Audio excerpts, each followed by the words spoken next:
Hello everyone.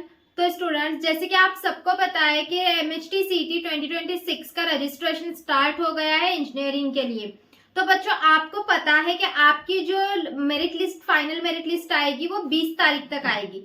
But उससे पहले ही आपका करेक्शन विंडो वगैरह सब ओपन होने वाला है, तो सब कुछ चीजें होंगी। 20 तारीख तक आपका जो है वो फाइनल मेरिट लिस्ट आ जाएगा और उसके बाद कैप राउंड स्टार्ट हो जाएंगे। तो बच्चों, अभी सबसे पहले हमारे लिए इम्पोर्टेंट चीज है कैप राउंड्स के कुछ यहाँ पे रूल्स हैं, कुछ वो आपके लिए जान के लेना बहुत ज्यादा इंपॉर्टेंट है। और आपके लिए रजिस्ट्रेशन के लिए भी जो रूल्स हैं वो जान के लेना बहुत ज्यादा इंपॉर्टेंट है। अगर आप ये मिस्टेक करते हो, और बहुत सारे बच्चों के इसमें डाउट्स को भी मैं क्लियर करूंगी, और ये मिस्टेक्स आप करते हो तो आपका फॉर्म रिजेक्ट भी हो सकता है। तो ध्यान से सुनो जो जो चीजें मैं बताने वाली हूँ। देखो, डोमेंसल को लेके यहाँ पे मैं रूल्स बता रही हूँ, जो आपके डॉक्यूमेंट्स को लेके कैप राउंड्स के लिए रूल्स हैं, सुन लो। देखो, कल एक बच्चे का मुझे कमेंट आया हुआ था, तो वो बच्चा बता रहा था कि जो डोमेंसल सर्टिफिकेट है वो बच्चा यूपी से है, और डोमेंसल वो अपने इधर किसी रिलेटिव्स के पास यहाँ पे रहता है। तो डोमेंसल सर्टिफिकेट अब क्या करेंगे, उसके फादर का डोमेंसल सर्टिफिकेट, मतलब फादर नहीं है, और तो वो क्या पूछ रहा था बच्चा कि क्या उनके मामा के यहाँ का, सॉरी, इनकम सर्टिफिकेट के बारे में। ठीक है, इनकम सर्टिफिकेट, डोमेंसल नहीं। तो इनकम सर्टिफिकेट के बारे में पूछ रहा था कि फादर नहीं है, और तो क्या इनकम सर्टिफिकेट मामा का चलेगा। तो देखो, कुछ केसेस में हो सकता है चल जाए, बट नॉर्मली मदर का इनकम सर्टिफिकेट आपके लिए बेटर रहेगा। ठीक है, सपोज किसी के मदर हाउस वाइफ भी है तो वहां पे वो मेंशन किया जाता है, बट फादर का नहीं है इनकम सर्टिफिकेट, तो मदर का आप निकाल सकते हो। बहुत सारे बच्चों के केसेस में ऐसा है, तो फादर का इनकम सर्टिफिकेट नहीं है तो मदर का आप निकाल सकते हो। ये सबसे पहला डाउट हो गया। अब आते हैं डोमेंसल को लेकर। तो डोमेंसल देखो बच्चों, इसमें दो कैटेगरी के बच्चे आते हैं। एक वो बच्चे जो महाराष्ट्र बोर्ड से हैं, दूसरे वो बच्चे जो बाहर से हैं। और 90% सीट जो है वो महाराष्ट्र बोर्ड स्टूडेंट्स के लिए होती है और 10% बाहर वालों के लिए होती है। तो डोमेंसल कहाँ का होगा, तो डोमेंसल आपका बाहर का, जहां पे आप रहते हो वहां का डोमेंसल आपका लगेगा। ठीक है, तो ये आपका डोमेंसल के बारे में क्लियर हो गया। अब बात करते हैं बच्चों यहाँ पे नेशनलिटी सर्टिफिकेट पे। तो नेशनलिटी सर्टिफिकेट को लेके एक नोटिस आई हुई है, देखो वो क्या है। जो बच्चे SC, VJDT, NTA, NTB, NTC, NTD, OBC, SBC और SEBC में आते हैं, उनके लिए जो है ना, यहाँ पे सबसे पहले तो नेशनलिटी सर्टिफिकेट होगा, और इन बच्चों के लिए कास्ट वैलिडिटी सर्टिफिकेट लगने वाला है। नेशनलिटी सर्टिफिकेट पे आपका क्या है, आपके कहीं पे सपोज आपका LC वगैरह पे आपका इंडियन लिखा हुआ होना चाहिए, वो नेशनलिटी सर्टिफिकेट है। डोमेंसल क्या है, आप महाराष्ट्र से हो, ये यहाँ को दिखाने वाला डोमेंसल सर्टिफिकेट आपको बनवाना है। और उसके लिए भी कुछ रूल्स हैं, वो अभी न्यू बनाया हुआ हो, ओल्ड है तो उसको अपडेट करके लो, बहुत पुराना नहीं चलेगा।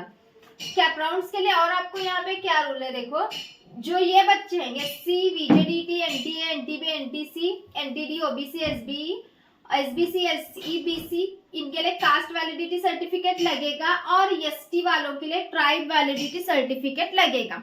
ठीक है, ये आप जो आपके यहाँ पे ई सेवा केंद्र वगैरह होते हैं वहां पे जाके आप निकाल सकते हो। ज्यादा पैसे थोड़ा सा लेंगे, बट कम टाइम में निकाल के देंगे आपको। ओके, अब देखो यहाँ पे उसके बाद नॉन क्रीमिलियर सर्टिफिकेट भी लगेगा इन सब स्टूडेंट्स के लिए। बस इसमें एक्सक्लूड किसके साथ, SC और ST के साथ। इन बच्चों को छोड़ के, SC और ST कैटेगरी में जो बच्चे आते हैं उनको छोड़ के बाकी सबके लिए जो इस कैटेगरी में आते हैं, तो उनके लिए नॉन क्रीमिलियर सर्टिफिकेट लगेगा। सपोज आपके पास नॉन क्रीमिलियर सर्टिफिकेट नहीं है या कास्ट वैलिडिटी सर्टिफिकेट नहीं है, तो आपका जो एडमिशन है वो ओपन के थ्रू हो जाएगा। तो अब उसके लिए भी यहाँ पे कुछ एक रूल निकाला है सिटी सेल ने। देखो क्या है, सपोज जो आपका नॉन क्रीमिलियर सर्टिफिकेट है वो कब तक वैलिड होना चाहिए, 31 मार्च 2027 तक। इसको ध्यान से देखना अपने डॉक्यूमेंट्स पे, आपके नॉन क्रीमिलियर सर्टिफिकेट पे लिखा हुआ है क्या 31 मार्च 2027 है, तो ही आपका कैप राउंड के लिए और डॉक्यूमेंट वेरिफिकेशन के लिए आप वहां पे एलिजिबल हो, अदरवाइज आपका रिजेक्शन हो सकता है। उसके बाद देखो cast validity certificate. Cast validity certificate OBC और SEBC के लिए तो कंपलसरी है, और उनके उस पर देखो ED नंबर वहां पे आपको फॉर्म फिलअप करते वक्त डालना पड़ेगा।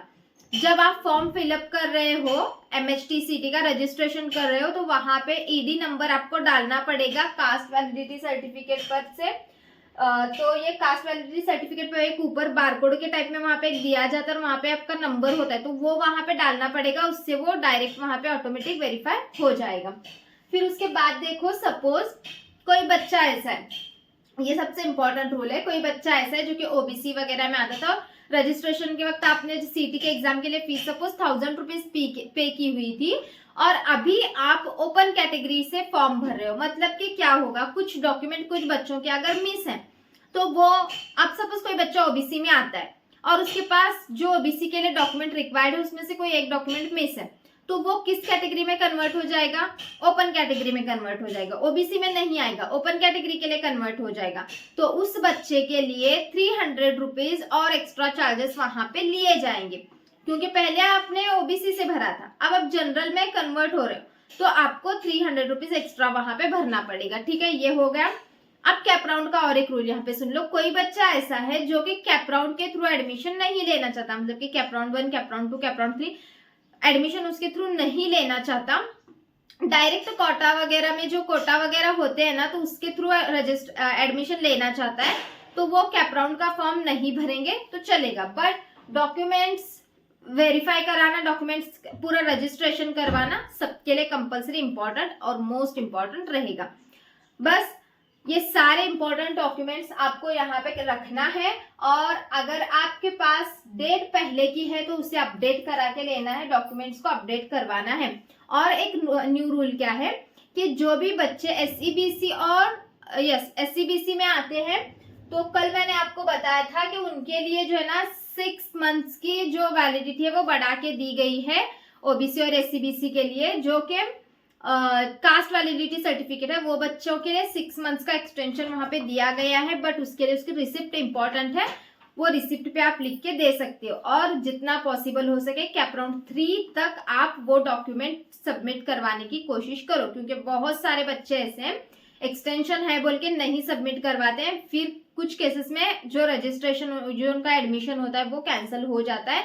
इसीलिए जितना पॉसिबल हो सके, अगर 6 मंथ्स का एक्सटेंशन भी है तो कैप राउंड 3 तक आप डॉक्यूमेंट्स वहां पे सबमिट करो, क्योंकि आप डॉक्यूमेंट देखो, आपका cap round I think first जो कैप राउंड है वो इस मंथ में स्टार्ट हो जाएगा, बट सेकंड कैप राउंड अगस्त में हो जाएगा, तो कैप राउंड 2nd या 3rd तक आप डॉक्यूमेंट, अगर आपको 6 मंथ्स का एक्सटेंशन भी है तो भी कलेक्ट करने की कोशिश करो। ठीक है, तो ये सारे रूल्स मैंने यहाँ पे आपको बता दिए। कुछ भी डाउट हो तो आप मुझे कमेंट सेक्शन में पूछ सकते हैं, और बहुत सारे बच्चों का ये भी डाउट है कि ऑफलाइन और ऑनलाइन मोड में डॉक्यूमेंट को रजिस्ट्रेशन करवाना, तो उस पर एक मैं वीडियो बना देती हूँ, तो वो भी चेक कर लेना। ठीक है, तो चलो बच्चों फिर मिलते हैं नेक्स्ट वीडियो में, बाय बाय।